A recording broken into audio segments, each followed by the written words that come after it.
In spite of all the weird stuff going on in the producer community, we're actually in a great position right now. Because right now, producers can make a stable income licensing beats online while still getting more traditional music industry opportunities like major placements or sync licenses. We can do it all at the same time. We really couldn't do that 20 years ago. And recording artists are in a great position too because they can go online and affordably license high quality production. And the beautiful thing is sometimes those songs become huge hits. I'm talking about type beats that were released on the internet by unsigned artists. We all know Old Town Road. That was a type beat on the internet. It went diamond.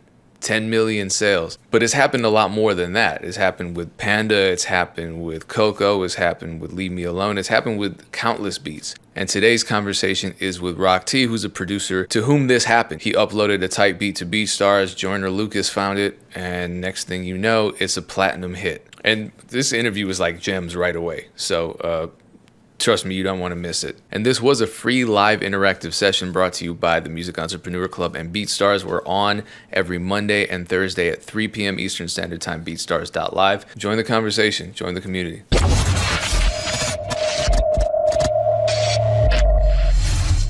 Let's be honest, you're not gonna find these videos anywhere else. Why? Because I make them. So it would really help me out if you subscribe. If you've already subscribed, what also really helps is if you like the video and leave a comment. It's hard in the era of clickbait videos on YouTube and negativity in the producer community, and I appreciate your support. Thank you so much.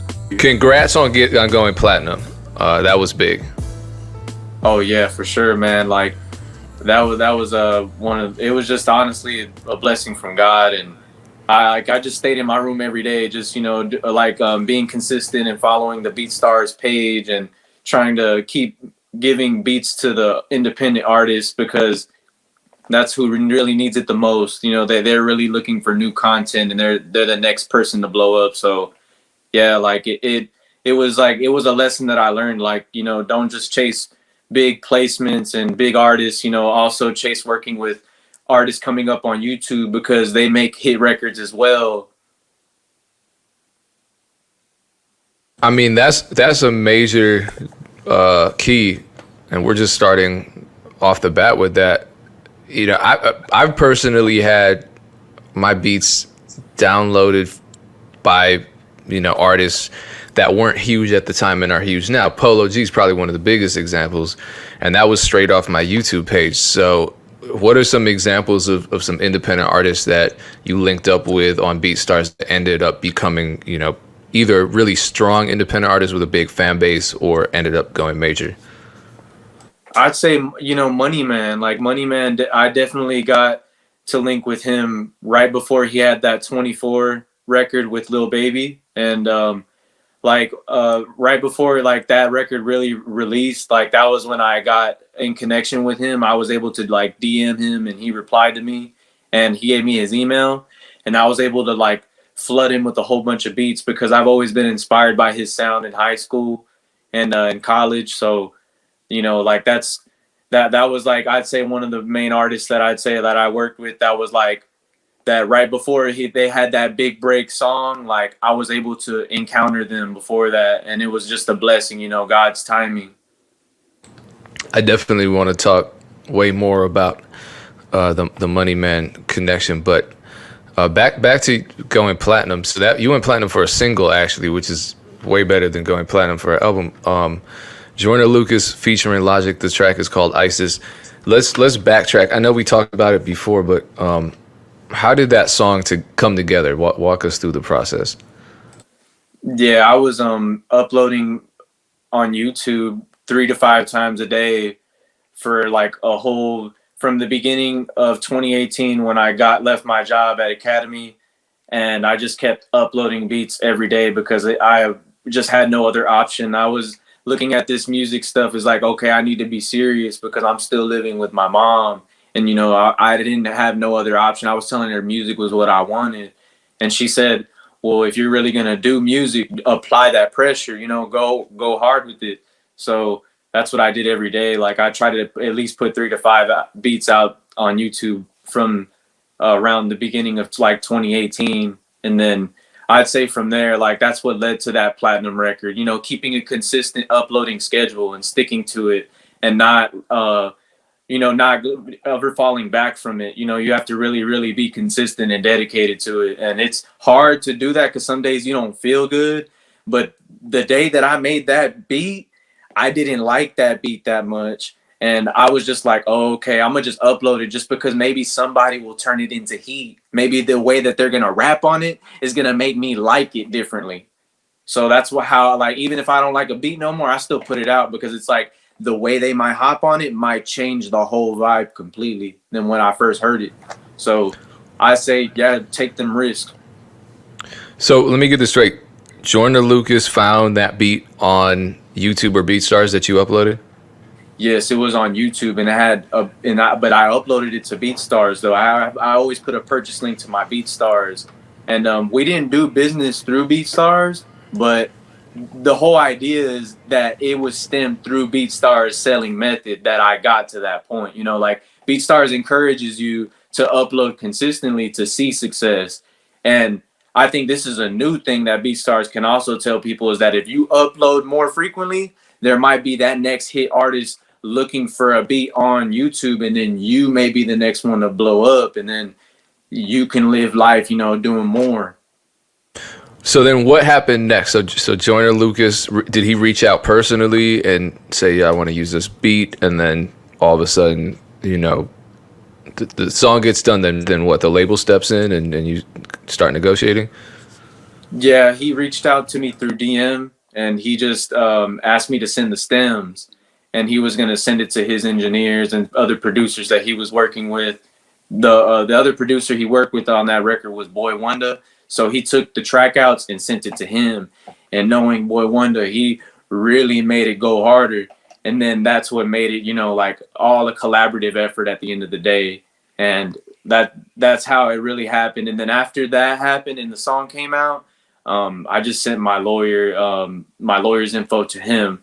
And he sent it to his management, and they worked it out. And everything went smooth. It wasn't as tough as other situations that I've been in the past, but I'd say that situation went smooth. So how was it like working with Boy Wonder? Did you ever have a one-on-one with him and converse about the track, or did you just kind of let him do his thing and then you heard it when it was done? Yeah, I actually let him do his own thing. Like I really don't like to speak much on matters until they're like really, really out there and it's already there. So I did hear Joyner himself say that he wanted Boy Wonder to throw in on it. And he also mentioned Timbaland was that he sent it to him too.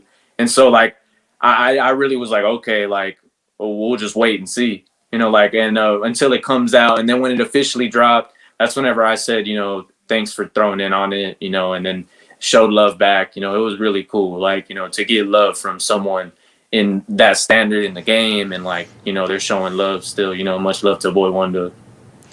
Have you linked with Boy Wonder since that track? No, I actually haven't, but he's definitely shown some support for sure, tremendous support. So much love to Boy Wonder. We both have a lot of work on our hands, I'm sure, and we're still always staying busy. But I definitely, in the future, we will have to link again for sure. Like I'll show much support to that. Well, he's watching right now, so I'm just kidding. I have no idea. But shout out to him. Yeah, no, he's definitely one of those people whose impact in the producer space is felt and appreciated. Yeah, for real. So shout out to him. But isn't that the hardest thing to do when somebody says, A, B, and C might happen and you're really excited about it, but you don't want to share it because if it doesn't happen, then you kind of feel like a fool. Yeah, that was definitely on my mind for sure. But I just got to keep the info tucked until it's legitimate, and then once it's out there, then you're good. Yeah, because that happened to me when I was working on the last Ludacris album, and thank God no one told me that Jay-Z was supposed to be on the record, because I don't know what I would have done. And then to find out at the last minute he wasn't on the record, but I was cool with it because and Rick Ross ended up being on it. But dang, that's Rose though. Much love to Rick Ross. But if someone had just said, "Oh, Jay-Z's coming, is going to get on this record," Oh my God! Well, what would I have done for that like 3 month period until they announced that it was Rick Ross? You know, I would have Right. been Yeah, miserable. that's true. Yeah, I guess I probably would have just hidden my phone for a couple months. So Yeah. let's go back to this whole making 3 beats a day thing. I checked your Instagram post, and everyone, not everyone, but a lot of people are posting their BeatStars Impact 2020 images, and it'll show you how many plays you've got and how many followers you've gained and how many tracks you've uploaded. And it was like 1,200 for you, 1,200 beats. Yeah, for real. It was about that much. And I'm looking at it like, no, that can't be right. Because I think mine was at like 500, and I'm sitting here like, yeah, I make a lot of beats. 1,200. Yeah, man. Like, I'd say like it's like just getting up early because I get up at like I'd say like 5 or 6 in the morning because I just wake up and I just start feeling like, man, like I don't know. I start getting paranoid. I just first start feeling like you can get a lot of work done right now. This is like Elon Musk hours. You can like really like grind it out and just go in. So I just try to just take advantage of the early time during the day, like to really like just go in. Like, but sometimes I'm not gonna lie. Sometimes I don't wake up, but for the most part, I try to stay like take advantage of the early time during the day so that it maximizes output.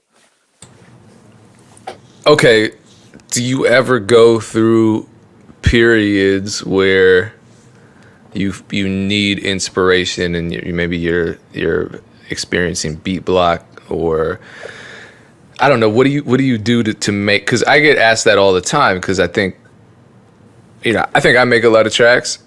What keeps you going every single day, and what keeps you inspired every single day to make that amount of music out of thin air over and over again consistently? I'd say it's the collaboration. So in my bio, you see that it says my email, and that's where I try to send people to like send their melodies so that if I can't find anything on Splice or Looperman, or if I can't come up with anything, I'll check my email. And I'd say a lot of these producers are slept on, like, Jai Beats, he goes in his melodies, produced by Hoops, B-Boy Beats, 808 Plug Beats, Metro made this, like, there's just so many different like producers that like I work with. Shout out to King Wizard, him too. Like they're the ones that really come through and send me work. And like when Looperman or Splice falls through, and most of the time like their melodies are really good, that they're just irresistible. And then you too as well. I have some beats with you that I sent to Money Man, and like y'all's guitars and everything sounds so authentic and real, and like I don't know, like it's like with a mixture of the weed and just doing all this, like and life playing out, like I feel like I just got no choice but to go so hard, like harder than ever, like. And yeah, man, it's really the collab, having the link in the email in the bio though, having people send you more melodies, like don't charge for collabs as much, if I'd say if you want to do that you can, but look at all these placements I'm getting just from not charging at all, like with Money Man, if I was charging one per collab, like I wouldn't have gotten as much placements on the last Money Man project like I did. I just let everything flow, like just let it come in, worry about the business later. Shout out to Illmind. Actually have Illmind scheduled as a guest for mid 2021. So tune in. Do not miss that. Oh yes, that. Illmind, the GOAT. And then also shout out to Memory, who's the guitar player on those samples that I sent you. So those beats were crazy. I sent them to Dream Life yesterday, and he was freaking out too. So we got to get you some more of those for real. Yeah, dude. Like, man, I just love that authentic sound that y'all could bring. It's really much needed still in the game. Well, I appreciate that. So backtracking to this Joyner Lucas platinum record that you just got. I know it went gold first. You announced that. Did you end up ordering both plaques, or were you confident it was going to go platinum? You just kind of waited it out.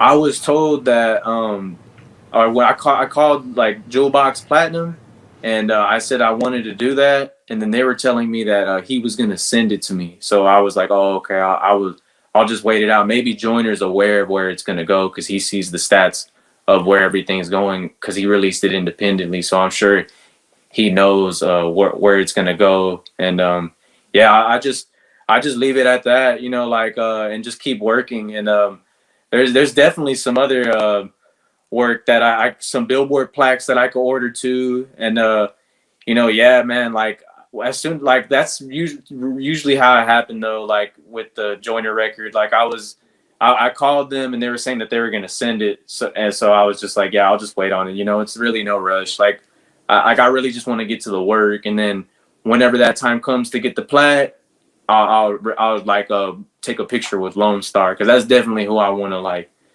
celebrate with is Lone Star Music. He's the one that really got me into BeatStars, and Lone Star is really a real one for doing that for me. Yeah, and shout out to Lone Star. He just worked with Dr. Dre, didn't he? Yes, he did. That was really a big milestone. Like for especially for a producer, man. Like much love to Lone Star. I really congratulate him on that. What was dope is Lone Star's been doing this for a long time, right? Yeah, man. Like I don't know the exact number, how many years, but he's been doing it for long enough to where like he knew my cousins at UPS and they were talking about music, and my cousins are older than me, so like I'd say like he's really experienced in this game. Yeah, it was cool seeing him get excited. I mean, like really excited for that project that he worked on with Dre.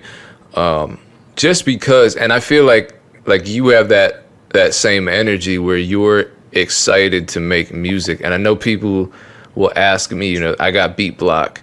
How do I get out of beat block? Or how do you make beats all the time? It's just really fun, and every day is exciting. Like you don't know what's gonna happen. It's just you're making music out of nowhere. You don't know where it's gonna go. You don't know how. You don't even know what you're gonna do with it. Right. Is that how you feel? Yeah, and like it's just like, you know, it's just like just seeing like how like all the people that I knew in the past. You know, I just been through a lot of trauma. Like I lost some friends at a young age, so like, you know, having like a lot of that, like those memories, like, you know, the pain, you just put it into the music. And like I really do want to encourage other producers that if you're going through so much pain, put it in the music. Learn to transmute that emotion to the music, because you'll see big payout from that too. So let's talk about, you got the shirt on. You were on Money Man's highest charting project yet, and it was on the Billboard charts. It was also top 10 on the Apple Music charts. The album's called Epidemic. Obviously, people know the song 24 featuring Lil Baby. That's like his hit now, and it did really well. I remember way back learning about Money Man from the Beat Demons because he was going online and getting beats. So I know you originally linked with him online, right? Yeah, it was through Instagram DM. I actually just DM'd him and he surprisingly replied. And I think it's most likely because he's very active. You know, he's always trying to look for new people to work with. Yeah, and how have you fostered that relationship? Because how many records did you have on his last album? I had 10. Jesus Lord. Let me, feel free not to answer this question or to answer it in as much detail as you want. You went platinum off the Joyner Lucas record, and you had 10 records on a charting album with Money Man. These are independent releases. So theoretically, I guess the question I want to know is, because they're not major and you probably got a fairer split maybe, are the royalties looking good compared to a major label placement? Yeah, for sure, because there's just not so much middlemen.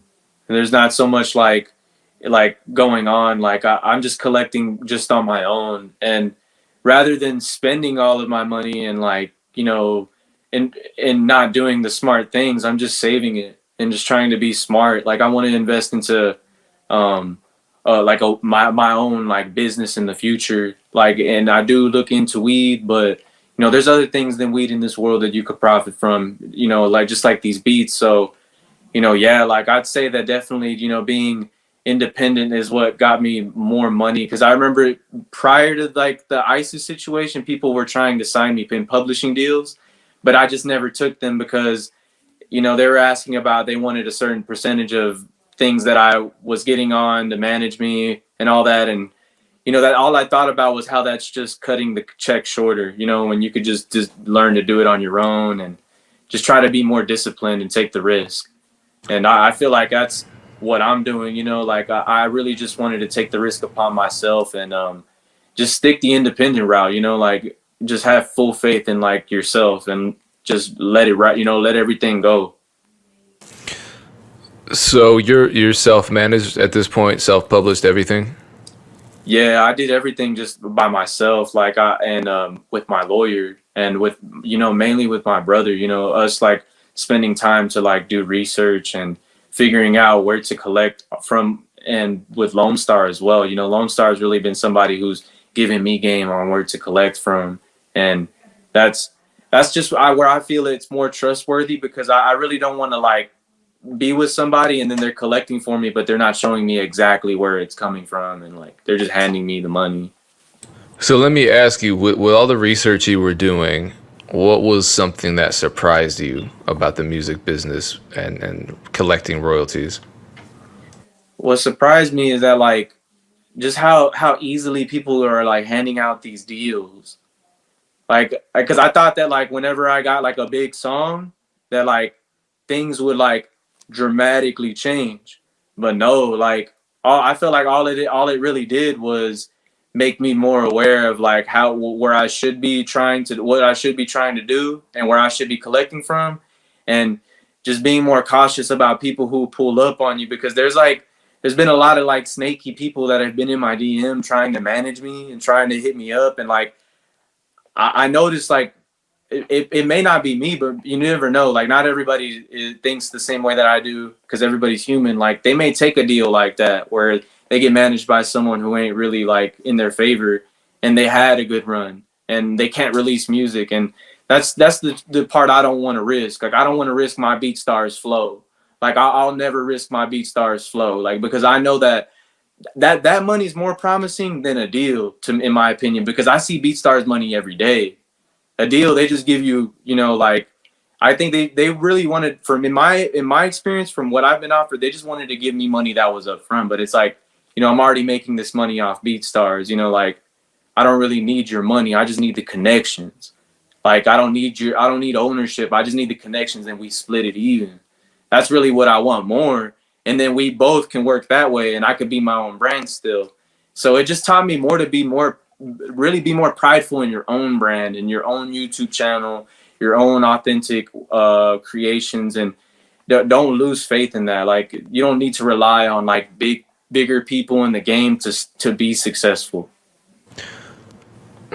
Wow, you just said a lot. I'm trying to unpack. So you would be willing, hypothetically, to sign a management deal or something if it made sense and if you just, split things fairly. Yeah, like if it would have to really make sense, but from my experience of like working with people, it's always been like they were trying to rush me into it, like we want you to be in by this time. And it's like if I don't trust anyone who's telling me that, because it's like I shouldn't be rushed into, if we're just getting placements and splitting money up, I shouldn't be rushed into something like that. I should be broken down what everything needs to mean, because that's something I feel they don't do as much, breaking things down and letting me know exactly what everything means. So you're saying that's a red flag if they're not willing to have a conversation, they're trying to rush you into something. Got it. So it sounds as though you're saying that a lot of the people reaching out to you are asking for a cut of your BeatStars revenue along with whatever deal you sign with them. Is that true? Yeah, like they also want to take earnings from things that I did before I was even with them. So it's like I don't really want to do that, because it's like, why don't we just collect on what we did in that moment? We don't have to like go over my whole catalog and do this whole complicated thing. Like I feel like I should have the freedom to just still be my own person, because I'm not really in a rush to like go anywhere. I just want to make good music. So you feel at this point, I mean, these connections that you've made, right, with Money Man, with Joyner Lucas, with all these artists, you made them yourself, correct? Yes, through no A&R, no management. Okay, so that probably leads you to think that if you can do it already, you can continue doing it, right? You just keep networking, keep working. I mean, you're a creative. You have to. I think for a lot of producers, the prospect of management means getting the connections and not necessarily trying to get them themselves. You know what I mean? And you're the opposite. You see it very differently.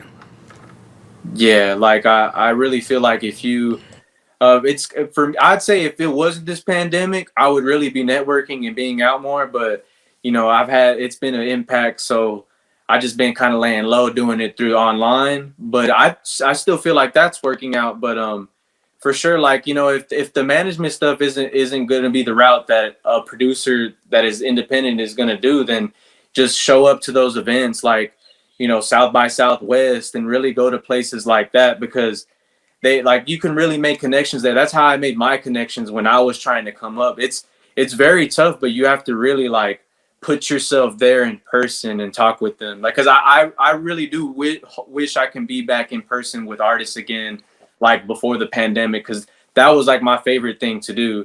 Like, is to be in the studio with a lot of different artists and having fun, and just really get into music, cause then the money comes later.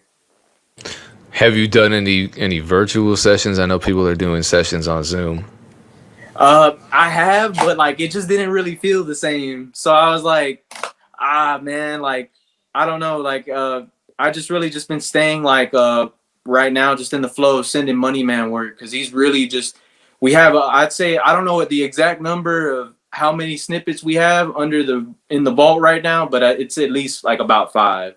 So I'm excited for those to come out. Like Money Man's really been active through this pandemic, so he's definitely gets an award for one of the most active artists through like the pandemic, for real. And he should get an award for probably the most relevant album art as well. Yeah, his album art looks clean too. Shout out to that, man. Well, because that started like when did he put that? He put that out right when the pandemic started, and it wasn't until later on that I think other artists started to kind of reflect the times in their art, and he did it right away. So it was interesting. He was early. Yeah, man. I wonder why. I guess he just knew this was going to be way worse than everyone else thought it was going to be. Yeah, man, for real. He's a lot to learn from his music. So, how has your life changed since the last time we spoke? I know you were living with your mother to save money. Is your long-term plan to buy property? Have you already done that? No, my long-term plan is to really just keep trying to make good music. Cause I feel like even though I've made like the music that I've made currently, to me it's still not enough. Like I really want to keep zeroing in, letting the paper stack, and just trying to make good records still. Cause like ISIS is definitely a good record, but for me it's not enough. Like I really need to keep going and keep pushing harder. And I really just love the idea of that. Like I get to wake up every day and keep shooting for more shots. What is your life/work balance? I know for me it's really difficult to be as productive as I am, and maintain a healthy social life. How do you find balance so that you stay grounded and happy with the amount of work that you're putting out every single day? Just really like disconnecting from like social media, and just trying to like work on the craft, because you really need to really put a lot of energy into music if you want it to be really good. And it also means disconnecting from social media, because when you're like on your phone or whatever, that takes up energy from you. Like I notice if I'm on my phone too much, I feel exhausted. And ashamed. So like I just put it down and I get straight to work, and like sometimes I catch myself like that, and that's what I really try to keep myself out of, is like just do more things that keep you away from your phone, like to be more productive, like just do that for hours out the day, and then later on, like not don't just make sure a huge chunk of your hours in the day is contributing to like what you love, so that at least at the end of your life you're like, well, I did what I love. By fact, I remember waking up every day and it was going towards what I love, so I could settle for that. You know, that's something that I feel I can. I just want to remind everyone in the chat, feel free to ask questions. We're live. This is not pre-recorded, and it's great to have somebody who's as open and forthcoming as Rocktee. So take advantage of this moment. I know this happened a couple years ago, but how did that record with G Herbo come about?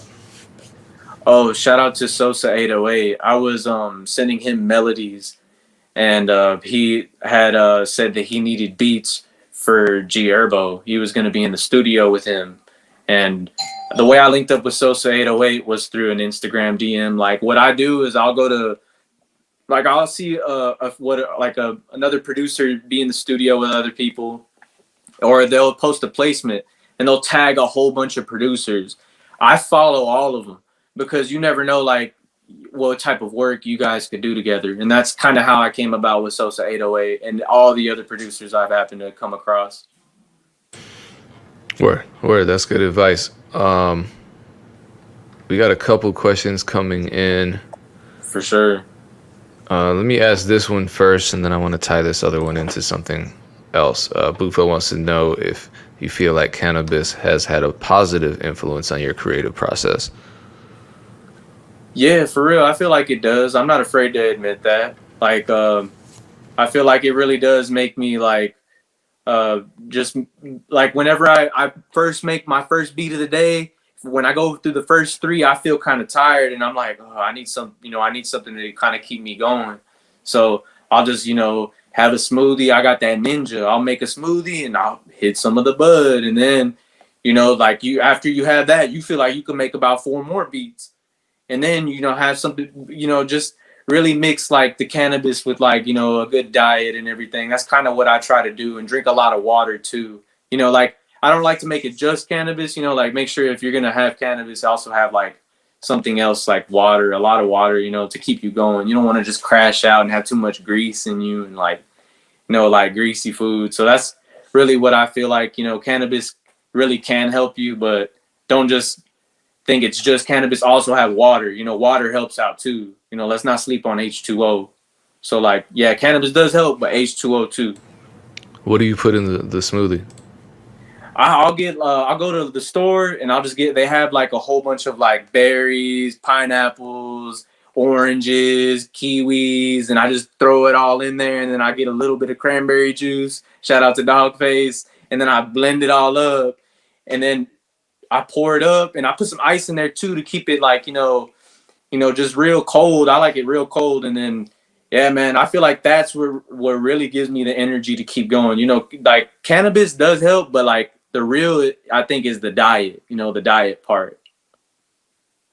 Is that something that changed from the last time we spoke? Or how did you learn that? Were you feeling tired and then you realized you had to make a change in your lifestyle? Yeah, like I just noticed that like every time I would eat like a burger or something, my stomach would start hurting and I want to go lay down, and I don't want to lay down. Now what I do is I throw a whole bunch of stuff on my bed so that you have you can't lay down. You have to take everything off your bed, and I don't want to do that because that's too much work. So I'm like, just go drink a smoothie. Don't try to, like, I try to, make sure that like what I'm putting in my body is like really giving me that energy to put in better work and go harder. Cause, I noticed that from the past, like when I first started out working by myself, when I would eat too much like bad food, it wouldn't help me keep going. So definitely like, stay energized by like a lot of nutrients and that's what's really going to give you that extra crunch time you need to get those extra beats in. Yeah, I mean, I'm at the age where my peers, my mentors are dying from preventable illnesses. Mm-hmm. And So, these late night studio sessions until 4 in the morning where you're eating fast food, the room is just full of smoke, everyone's drinking soda or alcohol or whatever. It's like it's part of the studio culture, and I personally can't stand it because it makes me feel miserable. And do you see that changing anytime soon?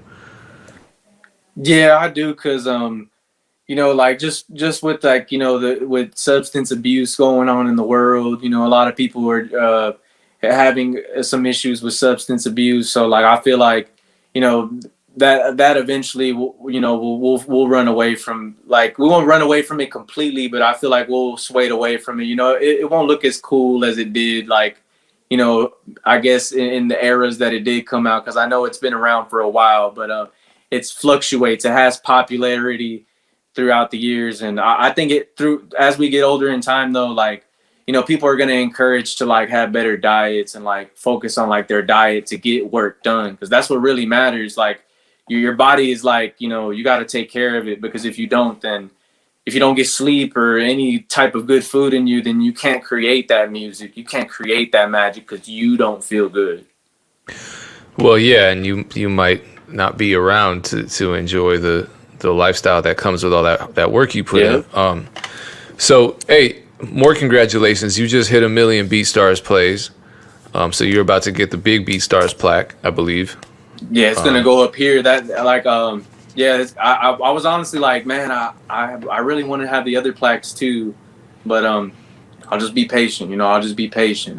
Much love to the game. This is the way the game goes.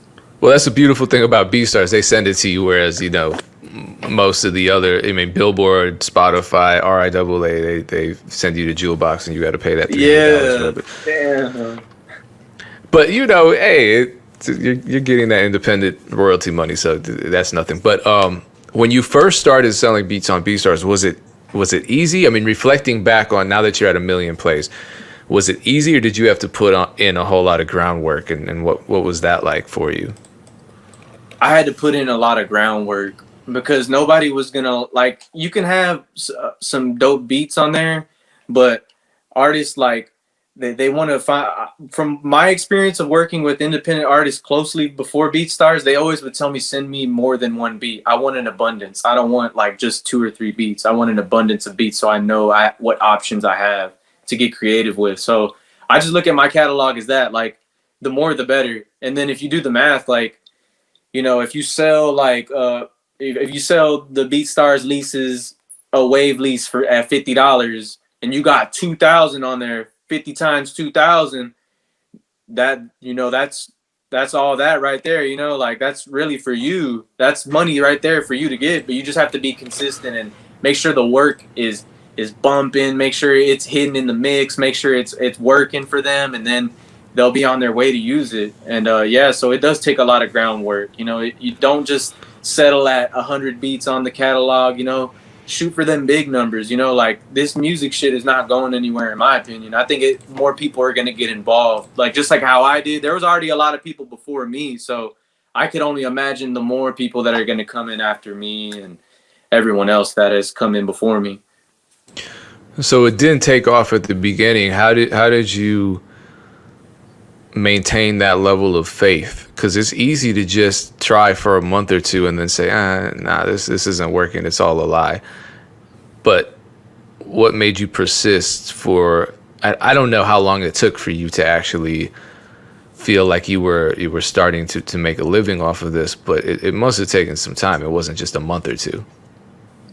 Yeah, it wasn't, like, I'd say like it took about a year or 2 years to really like see that, like, okay, this could really be a reality. Like, this could really be it. Like, in the beginning of everything, like, it was all confusing, because I went to school for from kinder through 8th to 12th grade, high school, and then I went to community college for 1 year, and they never taught me like about starting a business or anything, so it was all new. Like, it felt like the first day of school. I was nervous, but in my room, and it's like, damn, like, I got to make all these beats, and they got to go hard. And I'd say what gave me that inspiration to keep going was, just really realizing the payout. Like it's either chase that big dream or die realizing you didn't do it.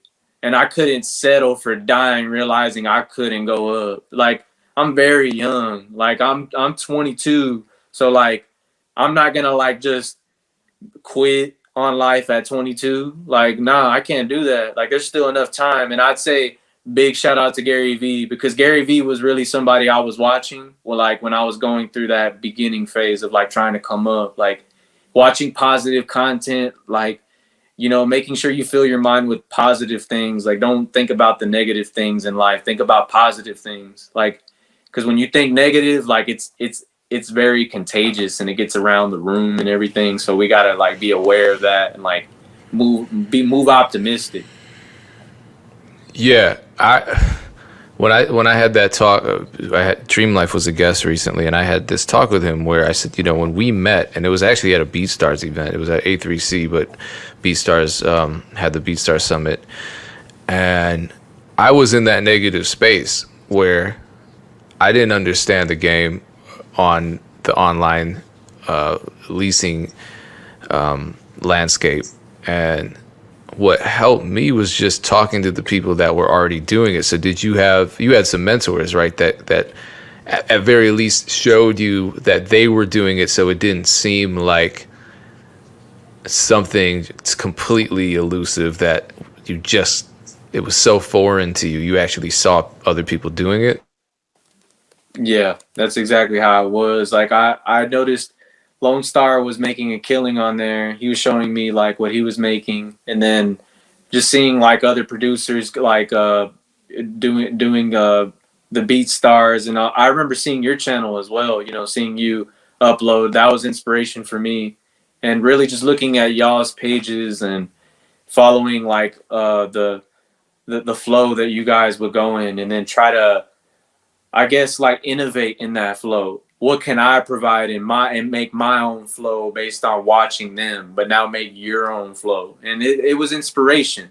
You know, like I had to see DJ Payne and see Nick Mira and see Taz Taylor and see Beat Demons and see all them upload online and do their thing in order for me to really understand what I'm getting into. So like that's what it is, you know, being inspired by you guys and taking advantage of that inspiration and innovating in it. So, having said that, where else? So, okay, a question I always ask people, especially you, because you just hit 1 million. I want to ask you, where does most of your BeatStars traffic come from? Because you're marketing on different platforms, and so Cloud9 Music wants to know if you only use YouTube to bring awareness, or are there other platforms that you use as well? I mainly use YouTube because YouTube runs ads on my videos, and like based on like the people watching it, they're just gonna recommend that video to different people, and it's the way their algorithm works. So, and also my traffic comes from BeatStars as well. I feel like BeatStars has its own algorithm aside from YouTube.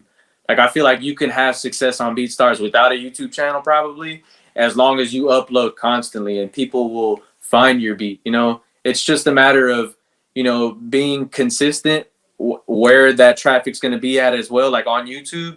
Because when you have a consistent YouTube page, like YouTube will keep sharing your stuff, and that's really what matters. You know, just staying consistent on these platforms. Don't fall back. Like, you know, make sure that you can at least upload 1 video a day. If it's not 5, at least 1.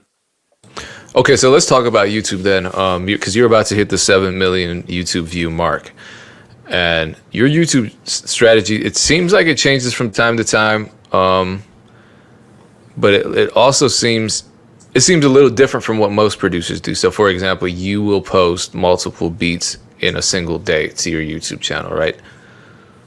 Yeah.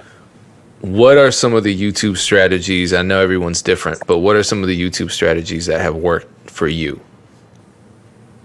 I'd say just uploading consistently to YouTube, and then whenever you have like those people who like immediately hit you up like in the comments talking about wanting to buy the beat, don't ignore them. like message them and try to get their Instagram and follow them so that you can build a customer connection. Like, because I feel like people don't take advantage of the comment section. Like, be like open to the comments that come first, and just be more connected and engaging with your audience, because like they may not buy the beat right then and there, but just due to you being like very being very engaging, they'll go ahead and pay for the beat. You know, just being very involved and like trying to communicate, you know. So don't just rely on the views when you upload, like also the engagement on YouTube is important, because I feel like I've made some sales doing that. How do you keep yourself accessible? I know one of the biggest complaints that I hear from rappers is that, you know, I tried to reach out to this producer, I never heard back. What are some methods that you're able to stay on top of your emails, your DMs, your texts? How do you structure your life so that you're able to do that? I usually check like my emails and my text messages around like right when I wake up or at nighttime. Usually like that's usually whenever I really like take a deep dive and check my emails. Also, when you have your email in your bio and you're looking for loops, you're going to be checking your email for loops, but then there's important stuff there too. So I really end up catching important stuff there. Like recently there was an important thing that I'm glad I checked my email for. I could have missed it, but thanks to me constantly checking for loops, that's what made me run into that important email I got recently. It's like one of those things where I don't want to speak on until it's legitimate, but it's like, it's there. I'm waiting for it.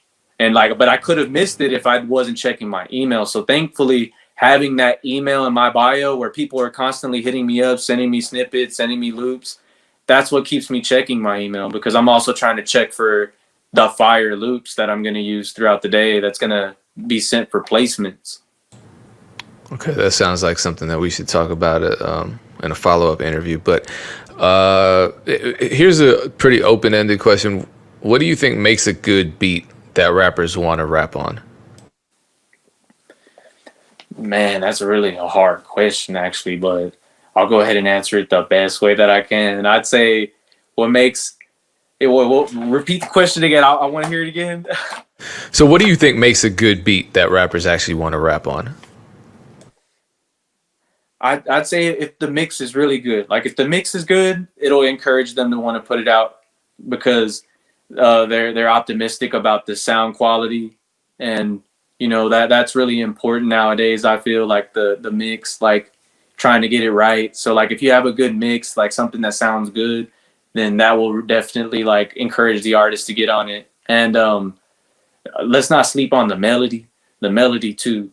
The melody is very important. Like, and that's the whole core. I feel mainly like, even though I mainly produce drums, like I always like try to make everybody who makes melodies like send me melodies, because that's what's also very important too, having a catchy melody that the artist can harmonize on and make something catchy around.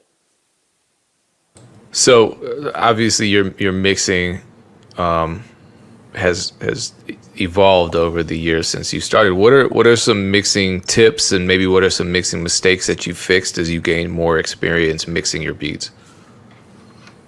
I honestly used to just turn everything up too loud, because the speakers I had, now I got the Yamaha HS8s, but back then I had the M audios, and I couldn't hear a lot of bass in them because those didn't have as much low end like these. So I was mixing my 808s with too much bass, and my bass with, you know, my guitar rig or any guitar that I was using, something like that, I would have too much bass in them. So I'd say like what got me with the better mix was really just getting some new gear, like trying to hear like what my music sounds on other stuff, so that I can be aware like what to hear it for. And also like I think I notice a lot of rappers have these speakers in their studios, so I'm like, all right, well I might as well just make beats on that speaker, because they're probably gonna hear it on that one, and it's probably gonna sound like what it's gonna sound like on that. So hopefully that's what I've been doing lately. Like, and I hope to think that I honestly does work. So like, I just say like, get some good gear, don't sleep on some gear, don't be afraid to invest into some dope speakers, and some interfaces. That's really important, the quality and everything. Do you use headphones during the mixing process at all? Yeah, I got these headphones right here. That's on my HomePod. I use them. Usually I'll use it whenever like when I'm trying to hear the bass. Like I need the bass to be right. I don't want too much bass. Sometimes when I'm hearing them on speakers, I feel like it's too much. So I need the headphones to really hear and turn it down. So like headphones, yeah, it's definitely very useful. I do recommend producers kind of get like into producing on headphones too, because it does help. What kind of headphones did you say worked for you? Oh, these are some Yamahas, but I don't know what exact brand they are. Like, I mean, not brand, I mean model. My bad. But yeah, they're Yamahas. Got it. Okay, so your drums still are kind of loud. Like they hit hard in the mix, but they're not overwhelming to the mix. There's still space in your beats for the artist to record their vocals. What's your drum mixing process like, or do you have any tips for mixing your drums so they hit hard and they're not, messing the mix up? All right, if y'all got FL Studio 11, go to options, audio settings, project, general, disable the circular panning law. DM me if you want to know that, because FL 11, for some reason, the drums hit harder on there than on FL 12. I started out on FL 9. So like over the years I would update, and I just noticed the drums were lacking on 12. So like if anyone has the courage to make the switch, I advise doing it, because you'll definitely hear a difference when you disable the circular panning law. It'll make the Z808 and the Spins 808 stick out a lot more. And it's not like clashing, it's that stick out that the rapper wants. That's so interesting. I don't use it. FL is so mysterious to me because there's all this stuff like FL users, they talk about the different versions and how somehow the audio engines are just slightly different. They're like, you can tell on the snare there's a little bit of hiss in version 13, but then yeah, it's weird. Bufo is right, it does sound like a conspiracy. I don't know what these people are doing there at the programming building.